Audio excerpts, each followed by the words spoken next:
Telegram 360 a présenté Info 360. Nous sommes heureux de vous retrouver pour une nouvelle semaine d'informations. Bonsoir et bienvenue à tous à Info 360. Les conseillers de la Cour supérieure des comptes et du contentieux administratif restent en poste jusqu'au 7 mai 2024. Leur mandat arrivé à terme le dimanche 7 avril a donc été prorogé d'1 mois selon les dispositions d'une résolution prise en Conseil des ministres par le gouvernement sortant.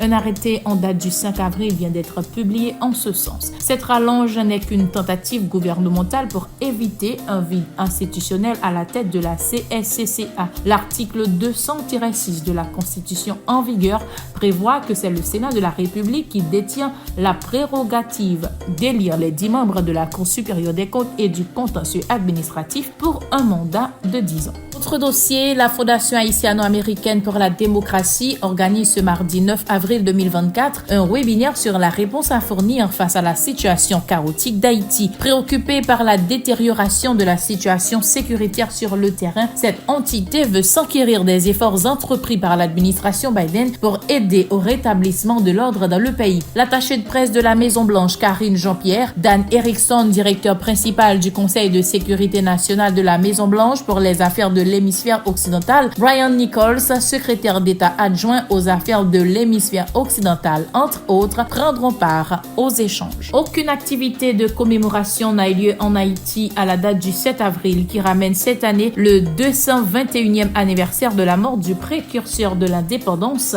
tout sans l'ouverture. Pas d'annonce officielle, encore moins de dépôt de gerbes au musée du Panthéon national Mupana, situé dans l'aire du Champ de Mars, devenu le théâtre ces derniers jours d'affrontements entre les forces de l'ordre et les bandits du regroupement Vivre Ensemble.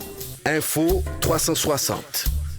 Info 360 et on condense l'actualité journée en 360 secondes. C'est un événement spectaculaire que les habitants des pays d'Amérique du Nord notamment ont pris plaisir à observer ce lundi 8 avril 2024. Dans plusieurs villes du Mexique, des États-Unis et du Canada, des citoyens enthousiasmés ont dirigé leur smartphone vers le ciel pour immortaliser l'éclipse totale du soleil cet après-midi. Un phénomène que beaucoup de nos contemporains ne pourront peut-être pas revivre car il ne devrait pas se reproduire avant 20 ans, soit en août 2044, selon les prévisions scientifiques. En Haïti, comme dans d'autres parties du monde, l'éclipse solaire n'a été que partielle. Les Haïtiens ont été invités toutefois à la plus grande prudence en évitant de fixer le soleil pendant ce moment particulier, étant donné qu'un simple regard serait susceptible de causer de graves dommages oculaires. La Société haïtienne d'ophtalmologie s'est retrouvée aux premières loges des efforts de sensibilisation visant à décourager la population en ce qui concerne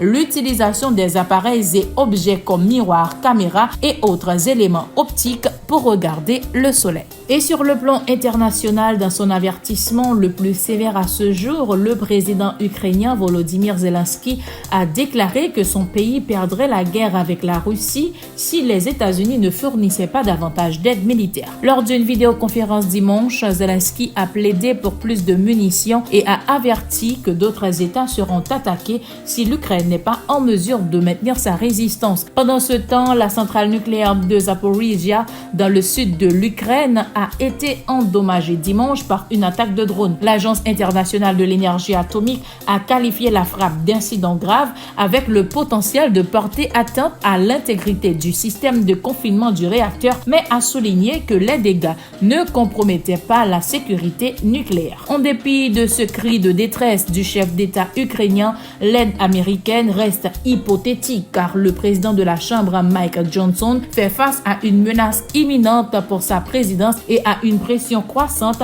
pour décider s'il va enfin avancer dans ce sens. La semaine dernière, la représentante Marjorie Taylor Greene a carrément averti Johnson que la mise en place d'un programme d'aide à l'Ukraine porterait la majorité républicaine à le destituer. Le problème pour Johnson reste que toute aide à l'Ukraine nécessitera un grand nombre de voix démocrates, y compris de la part des législateurs qui souhaitent inclure un financement pour Israël dans le paquet. Toujours à l'étranger, la campagne de Donald Trump a déclaré avoir avoir collecté 50,5 millions de dollars lors d'une collecte de fonds samedi en Floride. Une somme faramineuse alors que l'opération politique de l'ancien président s'efforce de combler son important déficit financier par rapport au président Joe Biden et le Parti démocrate. Au total, les démocrates ont déclaré disposer de 192 millions de dollars, soit plus du double des 93,1 million de dollars rapportés par les républicains. Et pour finir en football, les premiers quarts de finale de la Ligue des champions européens auront lieu ce mardi 9 avril 2024 avec deux affiches passionnantes.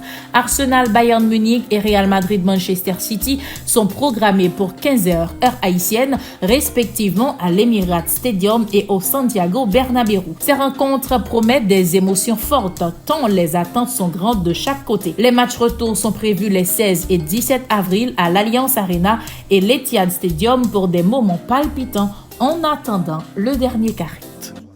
Info 360, c'est information pratique, bien traitée, sans fausse côté. Ici s'achève la toute première sortie d'Info 360 pour cette semaine. Merci de l'avoir suivi. Au revoir, rendez-vous demain.